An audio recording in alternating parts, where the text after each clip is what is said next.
Estamos en un año netamente electoral, en un proceso de transición que vive este país, que demorará un año y medio aproximadamente para que llegue el nuevo gobierno, lleguen nuevos asambleístas.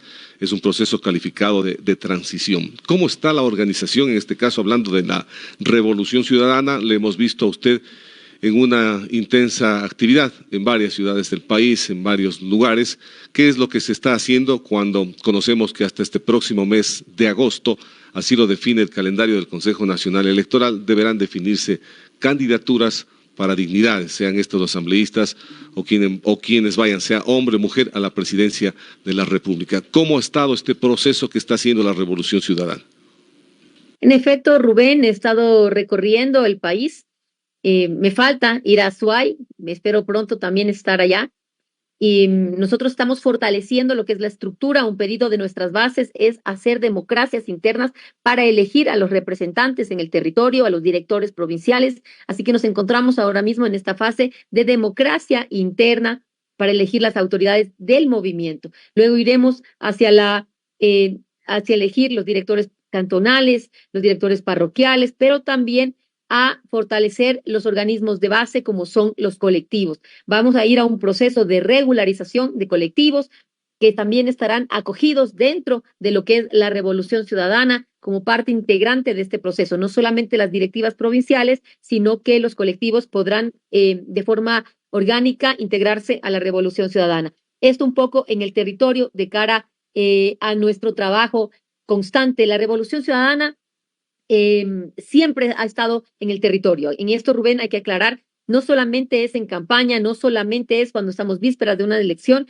siempre hemos estado recorriendo el territorio con la militancia, con la gente, con las diferentes gremios y sectores. ¿Por qué? Porque es así como se construye un plan de gobierno, es así como se construye patria, cuando tú puedes recorrer, ver las necesidades, detectar las necesidades, también los conflictos y los problemas que hay en cada sector para luego pues poder trazar una línea estratégica plasmada en un plan de gobierno.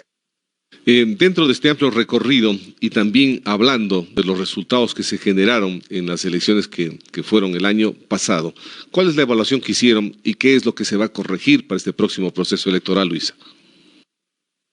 Bueno, creo que la Revolución Ciudadana siempre ha trabajado cercana a la gente primero y segundo con la verdad.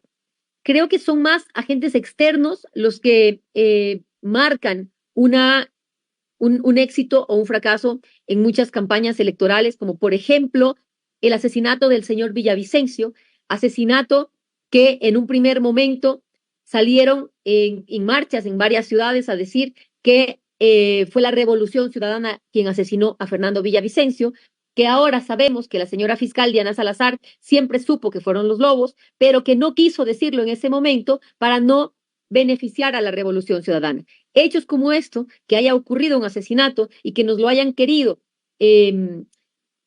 echar a hombros a la Revolución Ciudadana y que cayó la fiscal teniendo conocimiento, hizo que bajáramos de la noche a la mañana más de 10 puntos en la intención de votos, volvernos a levantar, volver a salir adelante. Y también, por el otro lado, la ciudadanía sí tiene que hacer una reflexión profunda sobre cómo vota en las elecciones, ¿no?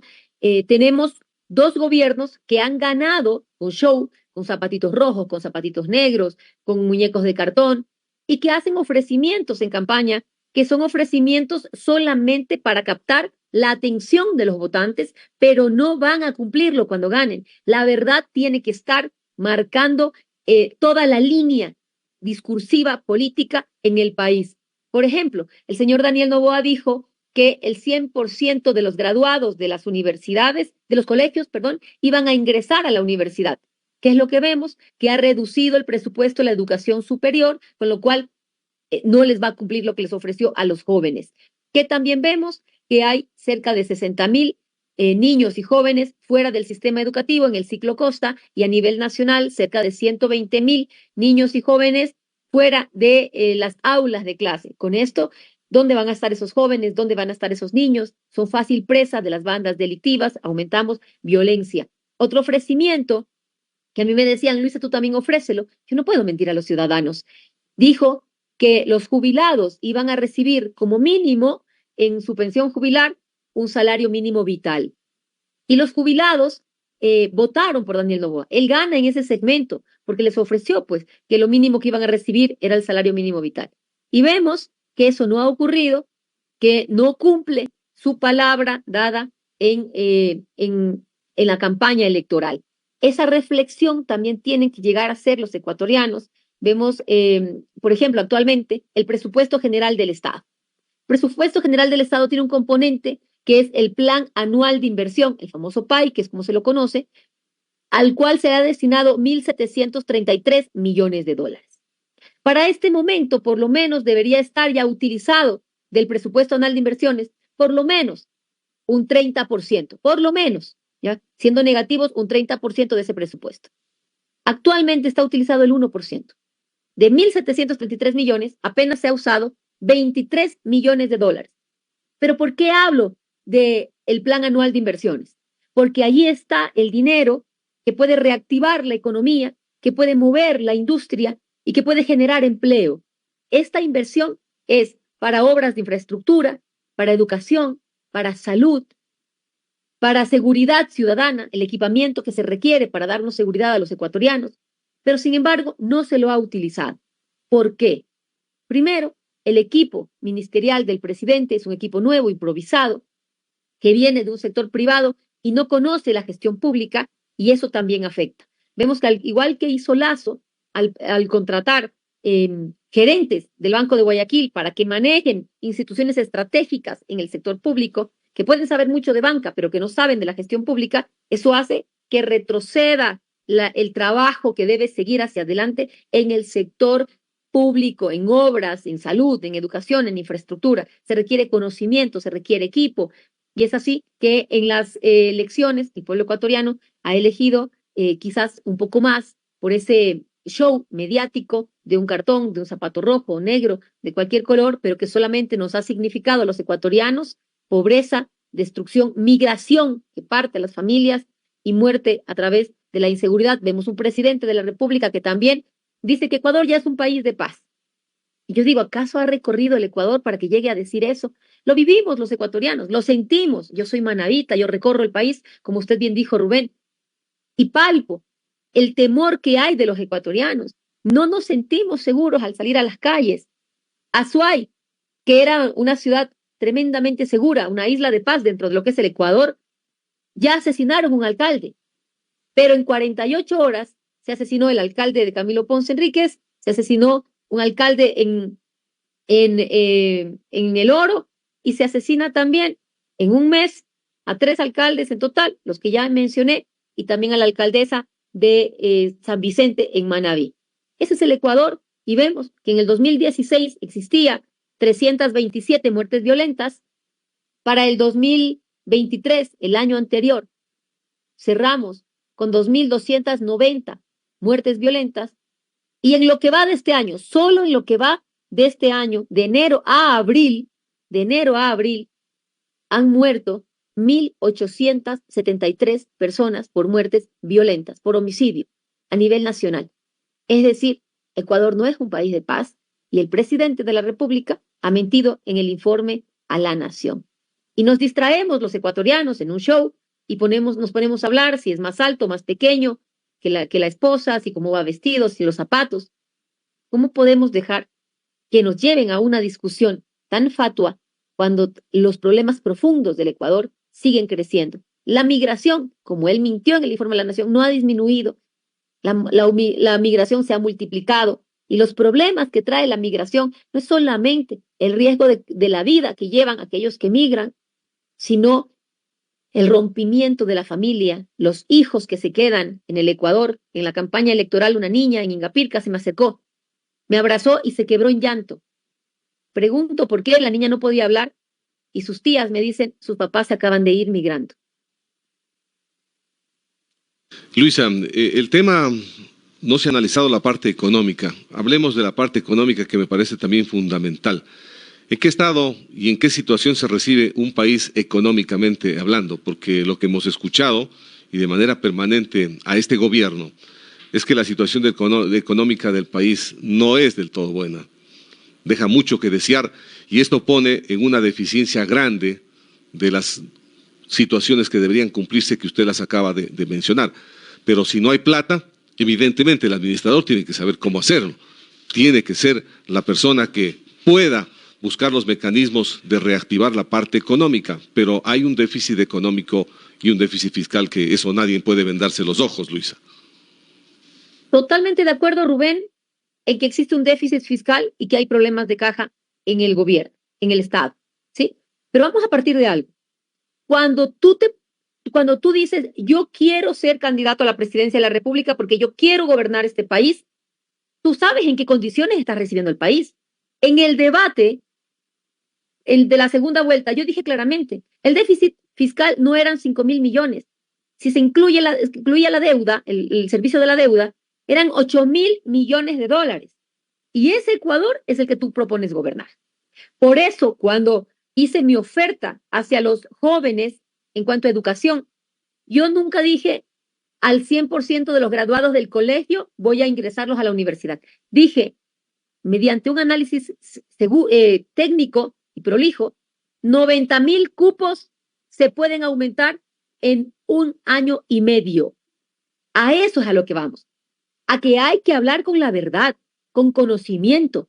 En 1 año y medio puedo hacer esto. Y el plan de gobierno era para 1 año y medio. Y el presidente de la República actual, cuando fue candidato, él sabía el país al que iba a recibir. Y no podía hacer ofertas mintiéndole al pueblo ecuatoriano para que le den un voto sabiendo que no iba a cumplirlo. No podemos mentir a la gente y la población debe empezar a exigir la verdad en cuanto a la situación fiscal. Pero hay un tema más profundo que es el que mencioné hace un momento, Rubén, que es el dinero que sí tienes.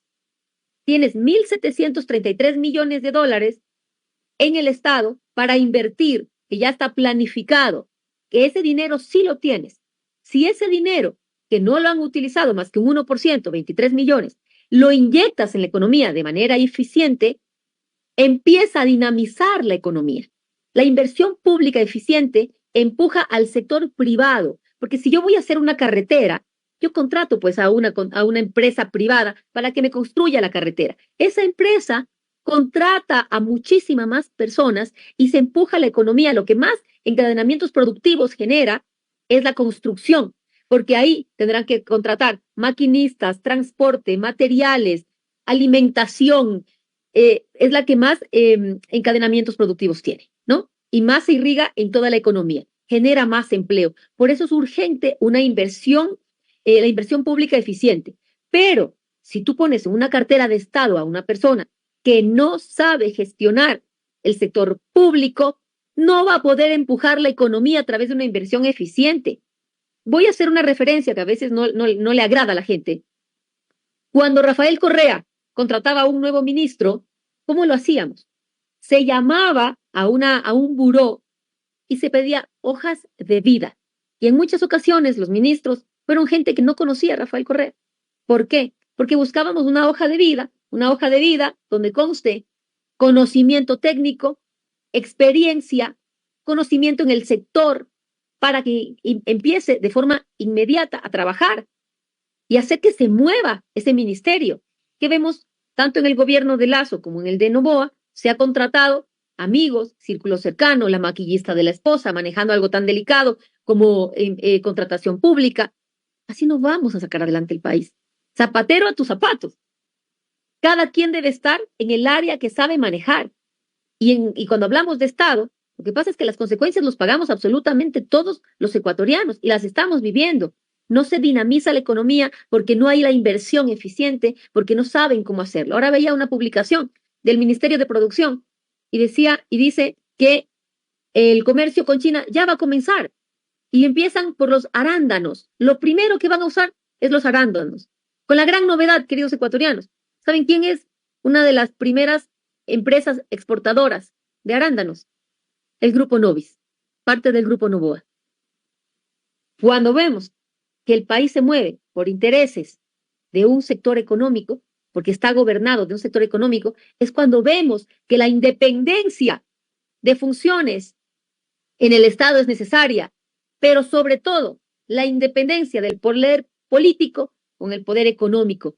Porque en lugar de ver las necesidades de los ecuatorianos en cuanto a salud, a educación, a infraestructura, están viendo las necesidades de una empresa.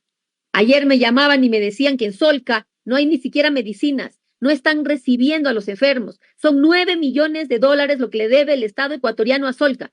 Y se acaban de gastar 60 millones en una consulta innecesaria en donde perdieron las 2 preguntas que le importaban al gobierno.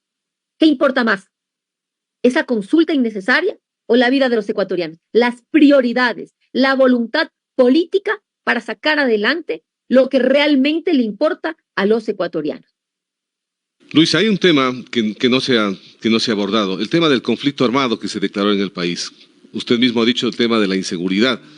Esto ha pasado una factura grande. El país no ha vivido momentos como, por ejemplo, tener vacunadores en diferentes ciudades del país. Cuenca ha sido una ciudad tranquila, pero sin embargo aparecieron vacunadores también aquí. Hay otro aspecto, no se tenía, ni usted tampoco debe haber visto, ni se vislumbraba un asunto de una crisis energética en el país como la que se acabó de vivir. Hagamos un poco de historia. Ahí tenemos la represa Coca-Cola Sinclair con problemas hasta el día de hoy, con problemas de paralización, con problemas bastante críticos y graves. ¿Qué es lo que pasó, por ejemplo, en la parte energética, cuando se hablaba de que exportábamos energía y en el fondo terminamos siempre comprando energía a Perú y a Colombia, Luisa? Ya, Rubén, vamos por energía. En el debate presidencial de la segunda vuelta, yo le dije a Daniel Noboa, ¿cómo va a solucionar el tema energético? Porque se hicieron las hidroeléctricas, pero no se les dio mantenimiento. Si a usted a su casa no le da mantenimiento, se empieza a deteriorar. Más aún 7 años sin recibir mantenimiento. ¿Qué va a hacer? Le pregunté porque se veía venir un problema de sequías. La respuesta de Daniel Noboa fue, el problema no es generación, el problema es transmisión. ¿Qué se demostró? Que el problema era generación. Y no porque hayamos vaciado Mazar con baldecitos de agua, sino porque simple y sencillamente no estaba lloviendo. Había que hacer una previsión sobre cómo íbamos a controlar este problema de estiaje y de sequías, ¿verdad? Coca-Cola Sinclair no recibió mantenimiento. De hecho, es un milagro que esté funcionando las diferentes hidroeléctricas sin mantenimiento por 7 años, y en expresiones del exministro de Energía, Fernando Santos Alvite, que dijo, sí, que no lo hizo porque él no cree en el sector público, porque él cree en el sector privado. Sí, pero resulta que los sectores estratégicos están al control del sector público y que funcionaban correctamente, tanto así que sí llegamos a vender energía limpia, transformamos la matriz energética y dejamos de consumir energía contaminante para producir energía limpia, proyectos eólicos y proyectos hidroeléctricos. Ahora, se dejó hecho un plan maestro de electrificación, de electricidad. Ese plan se hace para 30 años. Ese plan no lo cumplieron, no lo siguieron, porque al ministro no le dio la gana porque dice que no cree en el sector público. Y así nos llevaron a lo que estamos viviendo hoy, que un día te dicen, va a haber cortes, luego te dicen no va a haber cortes, pero en realidad sí lo hay. Y en cuanto a seguridad, con cifras. Para el 2017 teníamos 5 muertes violentas por cada 100.000 habitantes. Hoy tenemos cerca de 45 muertes violentas por cada 100.000 habitantes. ¿A qué obedece esto, queridos ecuatorianos? Hay que reflexionar. Lo mismo que yo hablaba, el plan anual de inversión en seguridad, el equipamiento de la fuerza pública, el ECU 911, el ECU 911. Las cámaras están más del 50% dañadas, sin mantenimiento, pese a haber estado contratado el mantenimiento. Los policías, las UPCs, las VCs, cualquier ecuatoriano que recorra el país puede ver como antes esas UPCs estaban en perfecto estado, hoy muchas están cerradas. Los vehículos de la fuerza pública. Usted llama a la policía, o no tiene vehículo, o está dañado el vehículo, o no hay gasolina, y nunca te llega la policía. Entonces, cuando tú desinstitucionalizas a la fuerza pública, al Estado, y el Estado ya no está presente, la violencia, la delincuencia se hace presente. Se retiró en el gobierno del señor Moreno 3.000 millones de dólares a todo el sector de seguridad. Eso es, Fuerzas Armadas, Policía, Fiscalía, Corte Nacional de Justicia, Consejo de la Judicatura, todo lo que tiene que ver con seguridad, se le retiró 3.000 millones de dólares. Entonces tú dejas sin invertir en seguridad a lo que muchos llamaron gasto público. No es gasto, es inversión. La policía sin equipamiento, la delincuencia equipada, y más aún, hay el informe León de Troya, que es realizado por la Policía de Ecuador, de Reino Unido y de Estados Unidos, donde muestra los vínculos del gobierno de Guillermo Lasso con la mafia albanesa, su círculo familiar cercano y miembros de su gobierno, con la mafia albanesa. Y eso no se llega todavía a investigar y a esclarecer. Y fue por esto que él fue llamado a juicio político en la Asamblea y que llamó a muerte cruzada. Se sabía culpable, y esto es lo que ocurrió. Cuando no hay un gobierno presente, cuando hay un Estado ausente, la delincuencia encuentra un lugar donde alojarse, y esto se llama, hay una teoría al respecto, que cuando las bandas, el crimen organizado, encuentra, es el efecto cucaracha. El efecto cucaracha, pues encuentra un país donde alojarse y donde meterse, donde no hay controles, y ese ha sido Ecuador, y por eso también la violencia y la delincuencia. ¿Qué deberíamos hacer? Primero, la depuración de la fuerza pública, Rubén. La depuración de la fuerza pública. El embajador de Estados Unidos, que es un actor político más, dijo que hay narcogenerales. Hay miembros de la fuerza pública, tanto en policía como fuerzas armadas, que están infiltrados por delincuentes, por bandas delictivas, por vínculos con el narcotráfico. Hay también en el sistema de justicia, empezar por la depuración. ¿A través de qué? De verdaderos sistemas de inteligencia, poner a funcionar inteligencia, cruzarlo con la UAFE, que es la Unidad de Análisis Financiero y Lavado de Activos, y empezar a investigar pruebas como el polígrafo, y empezar a depurar desde adentro, porque si tú no tienes depurada la fuerza pública, ¿cómo puedes ir a combatir al narcotráfico cuando los mismos miembros de la fuerza pública son los campaneros? Pues debe empezarse por ahí, la militarización de los puertos. Seguimos exportando cocaína desde el puerto de Guayaquil, y la noticia en Europa es que Ecuador se ha transformado en el primer lugar exportador de cocaína hacia Europa. Esa es la realidad del Ecuador. Pero si no se toman medidas urgentes, con inversión pública, con controles, con depuración, no vamos a poder salir adelante. Luisa, ¿qué es lo que va a pasar en tema candidaturas para la presidencia de la República? ¿Va usted a ser candidata? ¿Qué es lo que va a pasar? ¿Cómo se va a definir ya el tema de candidaturas en el movimiento de la Revolución Ciudadana? Bueno, tenemos muchísimos cuadros en realidad en la Revolución Ciudadana. No solamente es Luisa González, tenemos muchos hombres y mujeres. El mismo alcalde de Quito, Pavel Muñoz, la prefecta de Pichincha, Paola Pavón, la vicepresidenta de la Asamblea, la señora Viviana Veloz, Virgilio Hernández. Tenemos muchísimos compañeros que pueden ser parte de un binomio presidencial, y creo que eso se tendrá que definir más adelante por un análisis más técnico y por la elección también de las bases de la Revolución Ciudadana. ¿Se ha pensado en alianzas de pronto con otros movimientos, partidos políticos? Mire, yo estoy abierta al diálogo, lo he dicho, con la CONAIE, con el señor Leonidas Issa, con otros movimientos y organizaciones que se quieran sumar para hacer un gran frente de izquierda. Estamos totalmente abiertos a dialogar con una agenda programática de qué país queremos, cómo lo vamos a hacer, con qué recursos, en cuánto tiempo. El Ecuador requiere una agenda programática y la unidad de todos los sectores. Aquí tiene que ser políticos, sector privado, el sector público, la industria, la pequeña, la grande, la mediana.